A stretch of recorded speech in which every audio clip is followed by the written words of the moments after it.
Amin'ny fiara-miasan'ny fanjakana malagasy sy ny firenena vahiny kosa indray dia ovatsy ny firenena japone zato isanjato ny fanitarana ny seranatsambo Toamasina. Nivoatra izany nandritra ny fihaonana nisy teo amin'ny ministra Narsan Rafidimanana misana ny tetikasa ny filoham-pirenena ny fanajariana ny tany ary ny fampitaovana sy ny masovo japone ny asa somonina eto amintsika Ishiro Ogasawara. Atomboka ny taona ho avy ny fanitarana ny seranatsambo Toamasina io no nivoatra tamin'ny resaka ny fanaovan'ny ministra Narsan Rafidimanana misahana ny tetikasa ny filoham-pirenena ny fanajariana ny tany ary ny fampitaovana sy ny ambassadeur ny Japon androany.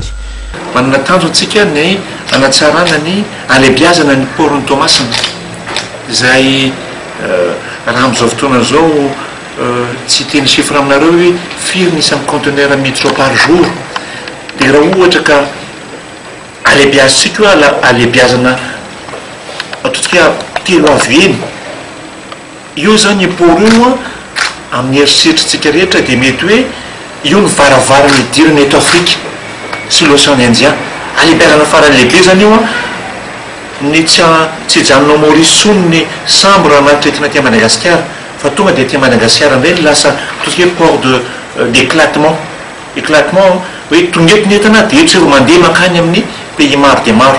Zany hoe misy asa oentin'izany mety misy asa plus de milliers na asa oentin'izany fototra-afitrasa lehibe zany. Ary zay moa ny tanjona foana hoe inona ny ametrahantsika fototra-afitrasa mba ahafahana manome asa sy mipetraka ho an'ny zafikely ho an'ny any ariana rehetrarehetra any. Zay miresaka mirahalahy teo tsy maintsy atombotsika io por io farafaratsiny 2017 rehefa vitany sony zay atao dia 2017 ka manomboka ny asa amin'io fanatsarana ny por io alohan'ny 2018 zany.